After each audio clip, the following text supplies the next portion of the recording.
السلام علیکم ورحمۃ اللہ تعالی وبرکاتہ۔ نحمده ونصلي ونسلم على رسوله الكريم اما بعد فاعوذ باللہ من الشیطان الرجیم بسم اللہ الرحمن الرحیم ان اللہ وملائکته یصلون علی النبی یا ایہا الذین آمنوا صلوا علیہ وسلموا تسلیما اللہم صلی علی سیدنا و مولانا محمد معدن الجود والکرم وآلہ الکرام وابنہ الکریم وبارک وسلم صلاۃ و سلاما علیک یا رسول اللہ صلی اللہ تعالی علیہ وسلم۔ سورہ بقرہ آیت نمبر 12 کی تفسیر ہے۔ اللہ تبارک و تعالی ارشاد فرماتا ہے الا انہم هم المفسدون ولکن لا یشعرون، سنو یہی لوگ فسادی ہیں مگر انہیں شعور نہیں۔ اس سے پہلی والی آیت کریمہ اس سے پہلے والے درس میں آپ نے سماعت کیا، یہ منافقین کے بارے میں، یعنی منافقین سے جب یہ کہا جاتا کہ زمین میں فساد نہ پھیلاؤ، بگاڑ پیدا نہ کرو، تو وہ کیا کہتے تھے؟ وہ یہ کہتے تھے کہ ہم تو سدھار کرنے والے ہیں، ہم تو اصلاح کرنے والے ہیں۔ تو ان کے بارے میں اللہ تبارک و تعالیٰ یہ فرما رہا ہے کہ یہ اگرچہ اپنے آپ کو مصلح کہتے ہیں، یہ منافقین اگرچہ اپنے آپ کو سدھار کرنے والے کہتے ہیں، اپنے آپ کو اصلاح کرنے والے کہتے ہیں، لیکن یہ حقیقت میں فساد پھیلانے والے ہیں۔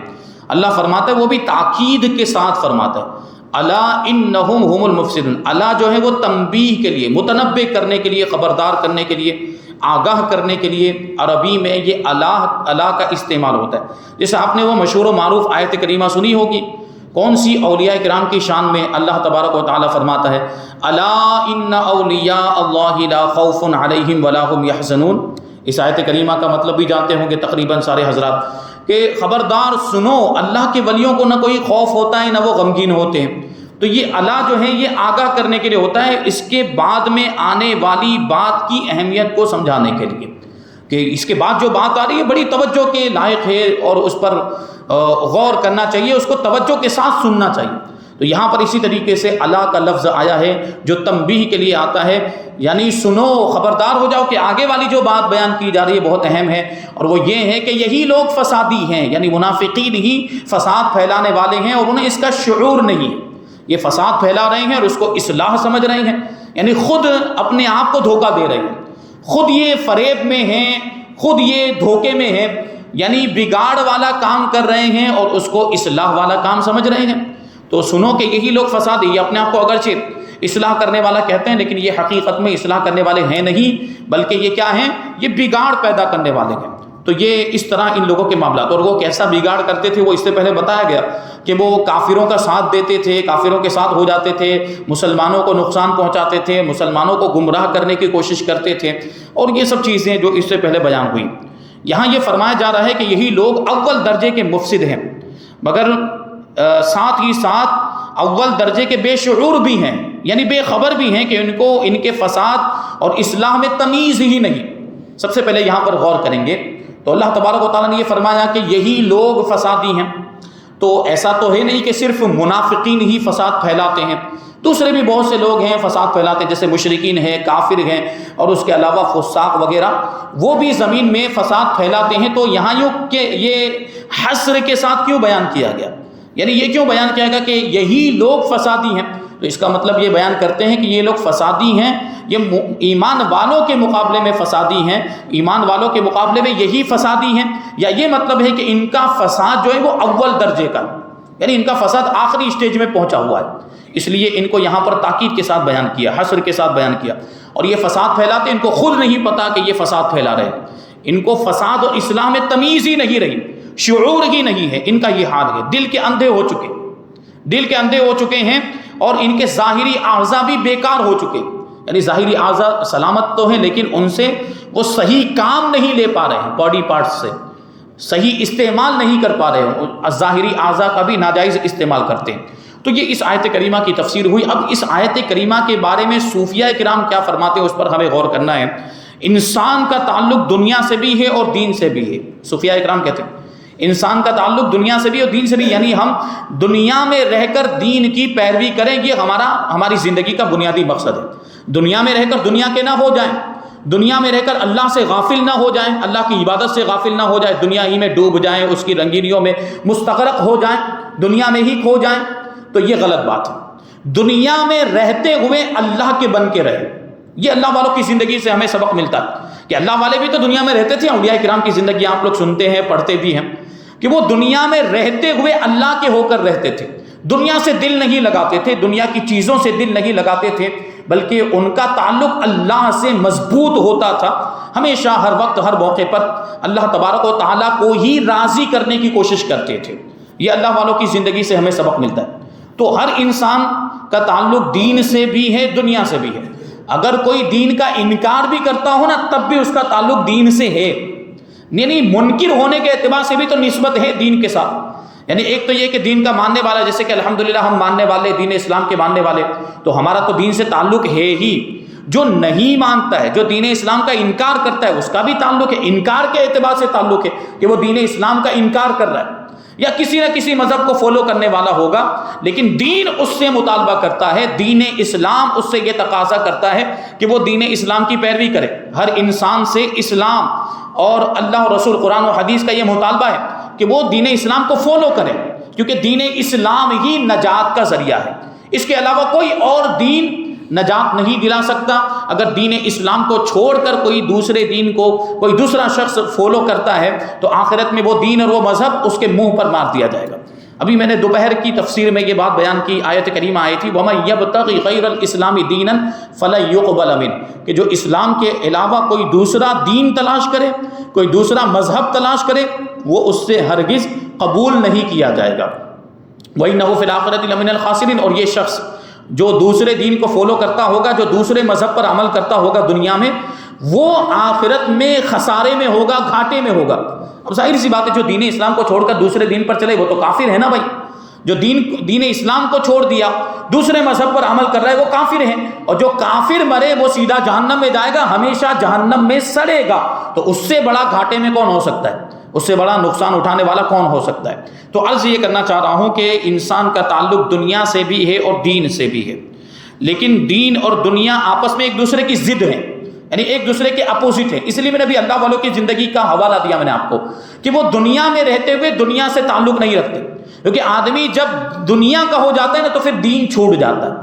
لیکن ایک بات یاد رکھیں، یہ دونوں ایک دوسرے کے اپوزٹ ہیں۔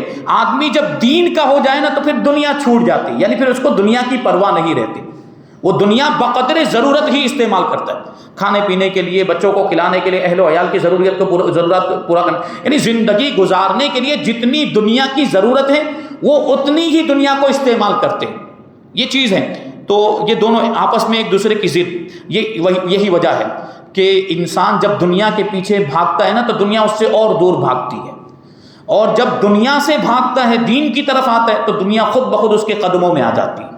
یہ آپ نے اللہ والوں کی زندگیوں میں دیکھا، بڑے بڑے اللہ کے ولی بادشاہ لوگ ان کے قدموں میں آ جاتے تھے، بادشاہ ان کے ہاتھ چومتے تھے، بادشاہ اپنے خزانے لے کر آتے، نذرانے ہدیے لے کر آتے تھے اللہ کے ولیوں کی بارگاہ میں۔ آپ نے واقعات سنے، وہ خزانے عقیدت کی وجہ سے خزانے پیش کرتے، نذرانے پیش کرتے، ہدیے پیش کرتے، ہیرے موتی جواہرات سونا چاندی، لیکن اللہ والے اس کو بھی ٹھکرا دیا کرتے تھے، انکار کر، ہمیں اس کی ضرورت نہیں۔ اور اگر لے بھی لیتے، یہ بعض واقعات میں ملے گا بھی کہ لے لیا، لیکن کیا کرتے تھے بعد میں؟ وہ خزانوں کو لے کر، روپیہ پیسہ لے کر غریبوں فقیروں میں تقسیم کر دیا کرتے تھے، یعنی اپنے پاس رکھتے ہی نہیں تھے۔ یہ اللہ والوں کی زندگی۔ تو یہ دنیا اور دین یہ آپس میں ایک دوسرے کے اپوزٹ ہیں۔ دنیا کا سنبھالنا دین کو بگاڑنا ہے، یعنی آدمی دنیا میں ہی مستغرق ہو جائے، اس سے پھر آدمی کا دین بگڑ جاتا ہے، مطلب وہ پھر اللہ سے غافل ہو جاتا ہے، عبادتوں سے غافل ہو جاتا ہے، دنیا کے چکر میں ناجائز کام کرنے لگ جاتا ہے۔ دنیا حاصل کرنے کے لیے آپ نے دیکھا ہوگا نا، مال کمانے کے لیے لوگ حرام کام بھی کرنے لگ جاتے ہیں، سودی لین دین بھی کرنے لگ جاتے ہیں، دنیا کی لالچ میں ہوتا ہے یہ سب، کہ بس فائدہ حاصل ہو، ہمیں کہیں سے بھی فائدہ ملے، کیسے بھی ہو، اگرچہ حرام ذریعے سے ہو، یہ دنیا کی لالچ ہے۔ اب دیکھیں دنیا کی چکر میں دین برباد ہو رہا ہے، دنیا کے چکر میں دین برباد ہو رہا ہے، یہ ناجائز و حرام کام کر رہے ہیں، لیکن کہتے ہیں کہ دین کی اصلاح دنیا کو فاسد کر دیتی ہے۔ حقیقت پر نظر رکھنے والے دین کی زیادہ فکر کرتے ہیں، اور بہت دفعہ دین کے مقابلے میں دنیا کو بگاڑ لیتے ہیں، یعنی جو دنیا داروں کے اعتبار سے دنیا کو بگاڑنا ہے، یہ اس کی بات چل رہی ہے، کیونکہ دنیا سنوارنے کا دنیا والوں کی نگاہ میں کیا مطلب ہوتا ہے؟ دنیا سنوارنے کا دنیا والوں کی نگاہ میں مطلب یہ ہے کہ خوب مال و دولت ہو جائے، خوب آرام ہو، آسائش ہو، راحت کا سارا سامان میسر ہو جائے، اس کے پاس بنگلہ بھی ہو، نوکر ہو، چاکر ہو، سب کچھ ہو، دنیا کی ساری نعمت ہو، اسی کو تو دنیا سنوارنا کہتے ہیں۔ لیکن اللہ والے دین کو سنوارتے ہیں، وہ دنیا کو نہیں سنوارتے۔ اللہ والے جب دین کو سنوارتے ہیں تو اس اعتبار سے ان کی دنیا بگڑ جاتی، یعنی پھر ان کے پاس بنگلہ، نوکر چاکر، روپیہ پیسہ کچھ بھی نہیں ہوتا۔ آپ نے دیکھا ہوگا وہ تو فقیری والی زندگی گزارتے ہیں۔ لیکن ظاہر میں لوگ دنیا کو دین پر مقدم سمجھتے ہیں کہ دنیا کے لیے دین کو برباد کر ڈالتے ہیں۔ عام طور پر تو یہی ہوتا ہے۔ وہ تو چند گنتی کے گنے چنے لوگ ہوتے ہیں اللہ والے جو دین کے لیے دنیا کو چھوڑ دیتے ہیں، لیکن اکثر کا حال تو یہ ہے کہ دنیا کے لیے دین کو چھوڑ دیتے ہیں، یعنی دنیا کے لیے اپنے دین کو برباد کر دیتے ہیں۔ منافقین انہی لوگوں میں سے تھے کہ جن کی نگاہ میں فقط دنیا حاصل کرنا ہی انتہائی کمال کی بات تھی اور بہت بڑی بات تھی، اس لیے وہ اپنے اس کام کو اصلاح کہتے تھے، اور اللہ تبارک و تعالیٰ نے اس کو فساد قرار دیا کیونکہ یہ اپنی دنیا سنبھال کر دین بگاڑ رہے تھے، اور باقی کو چھوڑ کر فانی چیز کو اختیار کرنا یقیناً فساد ہی ہے۔ باقی مطلب باقی رہنے والی، اور فانی مطلب فنا ہو جانے والی، ختم ہو جانے والی۔ تو یہ جو دنیا کی زندگی ہے یہ فنا ہو جانے والی زندگی، جو کہتے ہیں نا ہم لوگ جملہ کہ 4 دن کی زندگی ہے، مطلب ہر انسان کو، ہر جاندار کو، ہر ذی روح کو ایک نہ ایک دن مرنا ہے۔ یہ ہماری زندگی فنا ہو جائے گی، یہاں جو بھی آیا ہے اس کو ایک نہ ایک دن یہاں سے جانا ہے، بلکہ ایک دن تو وہ آئے گا کہ یہ دنیا خود فنا ہو جائے گی، قیامت کا دن۔ یہ سب، یہ پہاڑ، یہ سمندر، یہ دریا، یہ درخت، یہ پرندے، یہ چرندے، یہ انسان جنات، ساری چیزیں، ساری مخلوقات فنا ہو جائیں گی قیامت کے دن۔ تو پتہ چلا کہ یہ دنیا فانی ہے اور آخرت باقی ہے۔ آخرت کی جو زندگی ہے وہ ہمیشہ کی زندگی ہے۔ آدمی جنت میں چلا گیا تو اب ہمیشہ جنت میں رہے گا، اور جو کافر جہنم میں چلا گیا وہ ہمیشہ جہنم میں رہے گا، پھر اسے کبھی بھی جہنم سے نہیں نکالا جائے گا۔ ہاں، وہ ایمان والے، وہ مومن جو گنہگار ہوں گے، وہ اپنے گناہوں کی سزا بھگتنے کے لیے جہنم میں جائیں گے، اور جتنا ان کا سزا کا معاملہ ہوگا اتنے ٹائم تک، اتنے عرصے تک وہ جہنم میں رہیں گے۔ پھر وہ سزا کا جب معاملہ مکمل ہو جائے گا تو ایمان کی وجہ سے، کیونکہ ایمان ہے، ایمان کی برکت سے، اگرچہ گناہوں کا معاملہ تھا اس وجہ سے سزا ملی، عذاب میں مبتلا کیے گئے، لیکن پھر سزا بھگتنے کے بعد ان کو ایمان کی برکت سے ہی جہنم سے نکالا جائے گا، اور پھر ان کو بھی جنت میں ڈال دیا جائے گا، اور یہ بھی پھر ہمیشہ جنت میں رہیں گے۔ لیکن جو کافر جہنم میں چلا گیا وہ ہمیشہ پھر جہنم میں رہے گا، کافر کو نہیں نکالا جائے گا، کافر کو جہنم سے نہیں نکالا جائے گا۔ اس لیے ہمیں اپنے ایمان کی فکر کرنی چاہیے، کیونکہ ایمان پر ہی دار و مدار۔ اگر گناہوں کا معاملہ ہوگا، گناہ نہیں کرنے چاہیے، گناہوں کی وجہ سے سزا ملے گی، جہنم کی سزا بھگتنے کی ہمارے اندر طاقت نہیں ہے۔ جہنم کی آگ کا آپ اندازہ لگائیں، یہ جو دنیا کی آگ ہے نا اس کا 70واں حصہ بھی نہیں ہے۔ دنیا کی آگ ہمارے ہاتھ پر رکھ دی جائے تو ہم اس کو برداشت کر سکتے؟ نہیں برداشت کر سکتے۔ یہ جو بچھو ہیں، سانپ ہیں، اور یہ سب چیزیں جو موذی جانور جو تکلیف پہنچانے والے، ڈنک مارتے ہیں، ڈستے ہیں، ان کے ڈنک اور ڈسنے کو ہم برداشت کر سکتے ہیں؟ نہیں کر سکتے۔ یہ تو ایک مثال ہے۔ جہنم کے اندر جو بچھو اور سانپ ہوں گے، جو کیڑے مکوڑے ہوں گے، وہ اس سے کئی زیادہ خطرناک ہوں گے، اور اس کو برداشت کرنے کی ہمارے اندر طاقت نہیں ہے۔ تو یہ کوئی سوچے نا کہ ہم تو مومن ہیں، ایمان والے ہیں، تو بھلے گناہ کے کام کرو، ایمان کی برکت سے ہم تو جنت میں جائیں گے آخر کار۔ تو یہ انتہائی بزدلانہ بات ہے، اور یہ بڑی جسارت اور جرأت کی بات ہے۔ اس سے پہلے میں نے اس کی ایک مثال دی تھی۔ یہ تو ایسے ہی ہو گیا کہ ڈاکٹر ملنے کی امید پر کوئی اپنا پاؤں توڑ لے۔ یہ ایسے ہی ہو گیا نا کہ بھائی ڈاکٹر تو ہے، ڈاکٹر تو مل جائے گا، لاؤ میں اپنا پاؤں توڑ لیتا ہوں، پھر ڈاکٹر کے پاس جا کے علاج کروا لوں گا۔ یہ بے وقوفی والی بات ہے۔ اور اسی طرح جو لوگ کہتے ہیں نا کہ ہم مومن ہیں، ایمان والے ہیں، تو ہم گناہ کر لیتے ہیں، یہ ایمان ہمیں بچا لے گا اور ایمان کی برکت سے ہم جنت میں پہنچ جائیں گے، یہ اپنے پاؤں پر کلہاڑی مارنے کی طرح ہے، خود اپنے آپ کو عذاب میں مبتلا کرنے والی بات۔ اور یہ جو جرأت ہوتی ہے نا، یہ جسارت انسان کو کبھی کبھی کفر تک لے جاتی ہے، یعنی گناہوں کو ہلکا سمجھ رہا ہے، وہ گناہوں کو ہلکا سمجھتے سمجھتے گناہوں کو، حرام کام کو جائز سمجھنے لگ جاتا ہے، پھر حرام کام کرتے کرتے کفر میں مبتلا ہو جاتا ہے۔ اب جب کافر مرے گا تو پھر تو اب ایمان سے کوئی تعلق ہی نہیں رہا، پھر جنت سے بھی کوئی اس کا رشتہ نہیں، جنت سے بھی اس کا کوئی تعلق نہیں، اب یہ شخص بھی ہمیشہ جہنم میں جائے گا۔ تو گناہوں سے بچیں، اور اگر شامت نفس کی وجہ سے ہو، شیطان کے بہکاوے میں اگر گناہ ہو جاتا ہے نا، تو گناہ کا احساس کریں کہ ہم سے گناہ ہوا، ہم گنہگار ہیں، یہ چیز رہنی چاہیے۔ گناہ کا احساس بھی بہت بڑی چیز ہے۔ میں نے اس سے پہلے عرض کیا تھا کہ لوگوں سے اب گناہوں کا احساس ختم ہوتا جا رہا ہے، لوگوں نے گناہوں کو بھی گناہ سمجھنا چھوڑ دیا، یہ قیامت کی نشانی ہے۔ تو یہ بات، یہ تصور کم سے کم ذہن میں رہنا چاہیے. گناہ ہو جاتے ہیں بھائی انسان سے. اللہ کے رسول صلی اللہ علیہ وسلم نے فرمایا کل بنی آدم خطاء وخیر الخطائین التوابون، کہ ہر انسان سے گناہ ہوتے ہیں. بنی آدم خطا کرنے والا ہے، اولاد آدم، حضرت آدم علیہ السلام کی اولاد ہم انسان، ان سے خطا ہو جاتی ہے. لیکن خطا کرنے والوں میں بہترین لوگ وہ ہیں جو اپنی خطاؤں سے توبہ کر لیتے ہیں. اللہ تبارک و تعالیٰ توبہ کرنے والوں کو پسند فرماتا ہے، اور توبہ کرنے والوں کو دنیا کی بھی برکتیں ملتی ہیں، آخرت کے بھی فائدے ملتے ہیں.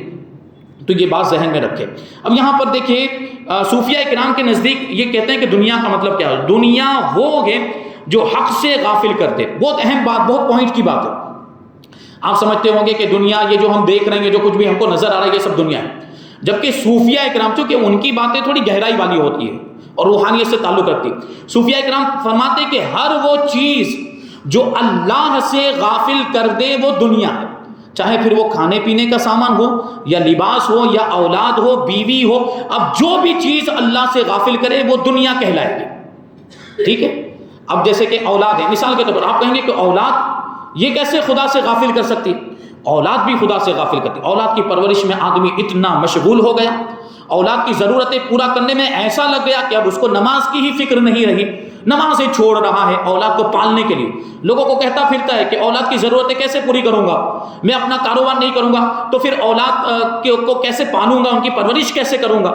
یہ غفلت والی بات. پھر یہ اس کی جو اولاد ہے نا، یہ بھی دنیا میں آئے گی، اور یہ بھی فتنہ ہے. پھر اسی وجہ سے قرآن پاک میں اولاد کو فتنہ کہا گیا. اور فتنے کا مطلب ہے آزمائش. اولاد بھی آزمائش ہے، اور یہ مال و دولت بھی آزمائش ہے. یہ اولاد اللہ تبارک و تعالیٰ نے ہمیں عطا کی، تو ہم اولاد کی وجہ سے کہیں فتنے میں تو مبتلا نہیں ہو رہے ہیں، اولاد کی وجہ سے کہیں رب کی عبادت سے غافل تو نہیں ہو رہے ہیں. یہ ہمیں دیکھنا ہے. اگر ہم رب سے غافل ہو گئے تو پھر یہ اولاد بھی دنیا میں چلی جائے گی. اور لیکن اگر ہم نے اولاد کی صحیح تربیت کی اور اولاد کی پرورش کے ساتھ ساتھ ان کی ضرورتیں پورے کرتے ہوئے ہم نے رب کی عبادت بھی مکمل طور پر کی، نمازیں بھی پڑھی، گناہوں سے بھی بچتے رہے، تو پھر یہ اولاد فتنہ نہیں، بلکہ یہی اولاد آپ کے لیے نجات کا ذریعہ بنے گی اگر آپ نے اولاد کی صحیح تربیت کی ہو. یہی حال مال کا ہے. مال کو اگر آپ نے غلط کاموں میں خرچ کیا، گناہوں کے کاموں میں خرچ کیا، تو یہی مال آپ کے لیے وبال جان بن جائے گا. لیکن اسی مال کو، دولت اللہ تبارک و تعالیٰ نے دی ہے، آپ اس کو صحیح جگہ پہ خرچ کریں، آپ اس کو جائز کاموں میں خرچ کریں، دینی کاموں میں، نیک کاموں میں خرچ کریں، اس کی پابندی کے ساتھ زکوٰۃ ادا کریں، صدقات واجبہ ادا کریں، غریبوں کی مدد کرتے رہیں، مسکینوں کا خیال کریں، یتیموں کا خیال کریں، بیواؤں کا خیال کریں. یعنی مال کو صحیح جگہ پر خرچ کریں تو یہی مال آپ کے لیے نجات کا ذریعہ بن جائے گا. یہ چیز ہے. تو کہتے ہیں کہ خوراک یعنی کھانے پینے کی چیزیں، اور پوشاک یعنی لباس، اور زن و فرزند، یہ بھی اگر اللہ سے غافل کرے تو یہ بھی دنیا ہے. لیکن اگر یہی ساری چیزیں نبی پاک صلی اللہ علیہ وسلم کی اتباع کے لیے ہوں تو پھر یہ دین بن جاتی ہے. یعنی آدمی کھا رہا ہے، پی رہا ہے، یہ سوچ کے کھاتا پیتا ہے کہ نبی پاک صلی اللہ علیہ وسلم بھی کھاتے پیتے تھے. کھانا پینا حضور پاک صلی اللہ علیہ وسلم کی سنت ہے، انبیاء کرام کی سنت ہے. یہ سوچ کر کھاتا پیتا ہے، اور یا یہ سوچ کر کھاتا پیتا ہے کہ میں کھاؤں گا، میرے جسم میں طاقت آئے گی تو میں اچھی طریقے سے اللہ کی عبادت کر سکوں گا، عبادت کرنے میں مجھے کمزوری محسوس نہیں ہوگی. یہ سوچ کر کھاتا ہے تو پھر یہ کھانا بھی عبادت ہو جائے گا، پھر یہ کھانا بھی اس کا دین بن جائے گا. اسی طریقے سے لباس کا معاملہ ہے. لباس اس لیے پہنتا ہے کہ حضور پاک صلی اللہ علیہ وسلم لباس پہنتے تھے، انبیاء اکرام لباس پہنتے تھے، نیک بندے لباس پہنتے تھے. پھر یہ کہ جسم کے ایک مخصوص حصے کو چھپانا ضروری ہے، اللہ کا حکم ہے، رسول اللہ کا حکم ہے کہ جسم کے ایک مخصوص حصے کو چھپانا ضروری. اس حصے کو چھپانے کے لیے میں لباس پہنتا ہوں، تو پھر یہ لباس پہننا بھی عبادت میں شمار ہوگا. نیت کی وجہ سے نیت آپ کی تبدیل ہو گئی، اچھی نیتیں کریں تو جو دنیا کے خالص دنیا کے کام بھی دین کے کام بن جاتے ہیں. جیسے نکاح کے بارے میں کہا جاتا ہے کہ نکاح کا مطلب کیا ہوتا ہے. یہ اللہ تبارک و تعالیٰ نے انسان کے اندر فطری طور پر یہ خواہش رکھی ہے، یعنی مرد عورت کی طرف مائل ہوتا ہے اور عورت مرد کی طرف مائل ہوتی ہے، اور دونوں ایک دوسرے سے استمتاع کرتے ہیں. لیکن اس استمتاع کے لیے اللہ تبارک و تعالیٰ نے ایک قانون مقرر کیا ہے. یعنی کیا مطلب ہوا کہ عورت مرد سے استمتاع کرے، لیکن اس کا جو ذریعہ ہوگا وہ نکاح ہوگا. نکاح کے بغیر اگر وہ کام کریں گے تو حرام ہوگا جسمانی تعلق. تو اللہ تبارک و تعالیٰ نے یہ نکاح رکھا. اب یہ جسمانی تعلق یہ تو خالص دنیاوی چیز، نسل بڑھانے کا ذریعہ، اولاد حاصل کرنے کا ذریعہ، یہ دنیاوی چیز ہے، اس کا تعلق دنیا سے. لیکن اس نکاح کے اندر بھی اگر اچھی نیت شامل کر لی جائے تو یہ نکاح بھی عبادت بن جاتا ہے. عام طور پر تو ہمارے یہاں پہ یہ ہوتا ہے سنت رسول کی ادائیگی. نکاح کے اندر نبی پاک صلی اللہ علیہ وسلم کی سنت کی نیت کر لے، انبیاء کرام کی سنت کی نیت کر لے کہ انبیاء کرام نے بھی نکاح کیا ہے، پھر یہ نیت کرے کہ نکاح اس وجہ سے کرتا ہوں تاکہ اپنے آپ کو گناہوں سے بچاؤں، تاکہ بے حیائی سے، بدکاری سے، زناکاری سے اپنے آپ کو بچاؤں، گناہوں کی طرف میرے قدم نہ جائیں، اور پھر یہ کہ اولاد کا حصول، اولاد حاصل کرے، اس وجہ سے اولاد حاصل کرنا چاہتا ہے تاکہ نبی پاک صلی اللہ علیہ وسلم کی امت میں اضافہ ہو، یہ سب جو ہے کہ نیتیں کریں، تو پھر یہ نکاح کرنا بھی عبادت میں شامل ہو جائے گا۔ یہ نکاح کرنا بھی جو انسان کی بنیادی ضرورت ہے، انسان کے اندر یہ خواہش کا جذبہ رکھا گیا، یہ انسان کی بنیادی ضرورت ہے، لیکن نیت اچھی ہو جائے تو یہ بنیادی ضرورت عبادت بن جاتی ہے۔ ایسے ہی ساری چیزوں کے اندر آپ کر سکتے ہیں، کھانا پینا اس کے اندر اچھی نیت کر لیں تو وہ بھی عبادت بن جائے گا، لباس میں اچھی نیت کر لیں تو وہ بھی عبادت بن جائے گا، اور آپ اپنے گھر والوں کو کھلائیں، بچوں کو کھلائیں، اس میں بھی اچھی نیت کر لیں تو وہ بھی عبادت بن جائے، کیونکہ اللہ کے رسول صلی اللہ علیہ وسلم نے یہاں تک فرمایا کہ وہ نوالا، وہ لقمہ جو تم اپنی بیوی کو کھلاؤ وہ بھی صدقہ ہے، یعنی اس میں بھی صدقے کا ثواب ملتا ہے، وہ بھی عبادت بن جاتا ہے۔ تو نیتیں اچھی ہو جائیں تو یہ سب چیزیں عبادت بن جاتی ہیں، دین بن جاتی ہیں۔ لیکن یہی چیزیں اگر اللہ سے غافل کر دیں، یہی چیزیں اگر عبادت سے دور کر دیں تو پھر یہ خالص دنیا ہے، پھر یہ دین سے ان کا کوئی تعلق نہیں۔ ہر وہ چیز، صوفیاء کرام کیا فرماتے ہیں، اس پر آپ کو غور کرنا ہے کہ ہر وہ چیز جو دین سے دور کرے، ہر وہ چیز جو اللہ سے دور کرے وہ دنیا ہے۔ اسی وجہ سے بعض حکماء نے یہ بھی فرمایا ہے کہ انسانوں میں بھی کچھ لوگ ایسے ہوتے ہیں، یہ تو چیزیں ہیں، کچھ چیزوں کی بات ہوئی، انسانوں میں بھی کچھ لوگ ایسے ہوتے ہیں جو اپنے دوستوں کو، اپنے متعلقین کو دین سے دور کرتے ہیں، ہوتا ہے کہ نہیں؟ دوستوں کے بھی معاملات ہوتے ہیں، دوست لوگ اپنے دوستوں کو گناہوں پر ابھارتے ہیں، گناہوں میں مبتلا کر دیتے ہیں، یعنی خود گناہ کر رہا ہے تو اپنے دوست کو بھی لے کر جاتا ہے، وہ کہتے ہیں نا ہم تو ڈوبے تم کو بھی لے کے ڈوبیں گے، وہ حال ہوتا ہے، یعنی خود گناہوں میں مبتلا ہے، اپنے دوستوں کو بھی، اور کوئی ان کے ساتھ اگر گناہ میں شامل نہیں ہوتا تو اس کو لعن طعن کیا جاتا ہے، اس کو برا بھلا کہا جاتا ہے، تو ہمارے ساتھ رہنے کے لائق نہیں، تو ہماری کیٹیگری کا نہیں ہے، تو ہمارے ٹائپ کا نہیں ہے، یعنی ہم گناہوں کے کام کرنے جاتے تو نہیں آتا ہے، ہاں تو تمہارا ٹائپ اچھا بھی نہیں ہے، جو اس طرح بولتے ہیں نا کہ ہماری کیٹیگری، تو تمہاری کیٹیگری تو جہنم والی ہے، یعنی جو گناہ کرتا ہے وہ جہنم میں جائے گا، ارے وہ تو اچھا کام کر رہا ہے، نیک ہے، گناہوں میں شامل نہیں ہو رہا ہے، تو اس کی کیٹیگری تو ہائی لیول کی ہے، وہ تو اچھا کام کر رہا ہے، تم کو اس کا ساتھ دینا چاہیے، تم کو اس کے ساتھ مل کر نیکیوں میں شامل ہونا چاہیے، جبکہ اس کو گناہوں پر ابھارا جاتا ہے۔ تو انسانوں میں بھی جو دوسرے انسانوں کو اللہ سے غافل کرتے ہیں، عبادت سے غافل کرتے ہیں، وہ بھی دنیا ہے، اور ان کو شیطان کہا گیا، ان کو شیطان کہا گیا۔ شیطان صرف ابلیس اور اس کے چیلے نہیں ہیں، ابلیس تو شیطان ہے، اس کے چیلے بھی شیطان ہیں، اس کی اولاد بھی، اس کی ذریت بھی شیطان ہے، لیکن انسانوں میں بھی جو دوسرے انسانوں کو گمراہ کرتے ہیں، اللہ سے دور کرتے ہیں، اللہ سے غافل کرتے ہیں، وہ بھی شیطان ہے، کیونکہ وہ بھی تو شیطان والا کام کر رہے ہیں۔ قرآن پاک میں جو فرمایا نا من الجنۃ والناس، سورہ ناس کے اندر آیا کہ جو شیطان ہوتا ہے نا، یہ جنات میں سے بھی ہوتا ہے اور انسانوں میں سے بھی ہوتا ہے۔ جنات میں سے تو وہی ہے جو ابلیس اور اس کے چیلے اور اس کی ذریت، یہ جنات میں جو شیاطین ہیں یہ وہ ہے، اور انسانوں میں شیطان کون ہے؟ جو شیطان والا کام کرتے ہیں، لوگوں کو دین سے روکتے ہیں، نماز پڑھنے سے روکتے ہیں، عبادت کرنے سے روکتے ہیں، اور دین سے دور کرتے ہیں، اللہ سے غافل کرتے ہیں، وہ انسانوں میں شیطان ہے۔ ان کو سوچنا چاہیے، ان کو اپنے اس عمل پر غور کرنا چاہیے کہ یہ کس کا کام کر رہے ہیں، یہ کس کے مشن کو آگے بڑھانا ہے، یعنی شیطان کے مشن کو آگے بڑھانا ہے، تو جو جس کے مشن پر ہوگا قیامت کے دن بھی اس کے ساتھ ہی ہوگا۔ تو کون یہ چاہے گا کہ شیطان کے ساتھ اس کا حشر ہو؟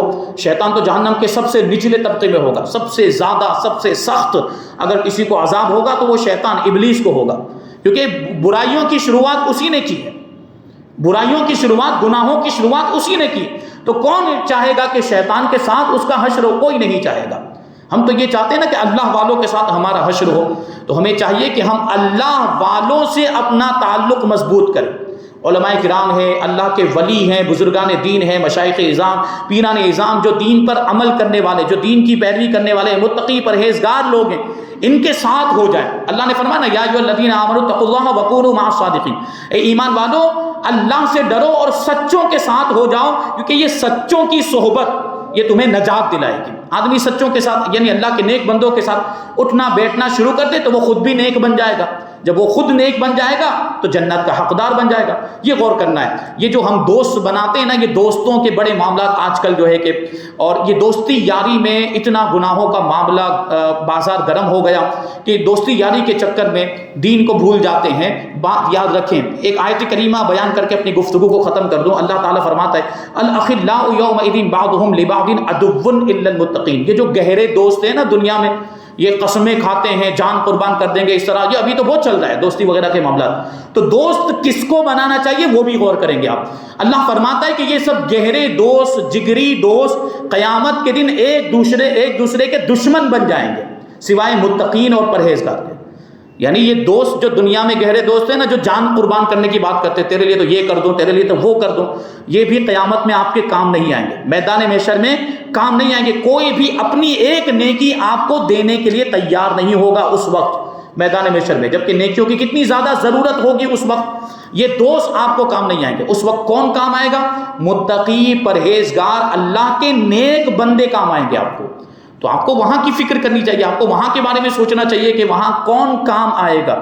تو اللہ کے نیک بندے کام آئیں گے، تو اللہ کے نیک بندوں سے اپنے تعلق کو مضبوط کرنا چاہیے۔ اگر دوست بنانا ہے تو ایسے لوگوں کو دوست بنائیں جو نیک ہیں۔ اللہ تبارک و تعالیٰ کی بارگاہ میں دعا ہے کہ جو کچھ بھی بیان ہوا اس پر ہم سب کو عمل کرنے کی توفیق عطا فرمائے، اور نور قرآن سے ہم سب کے دلوں کو روشن اور منور فرمائے۔ وما علینا الا البلاغ۔ السلام علیکم۔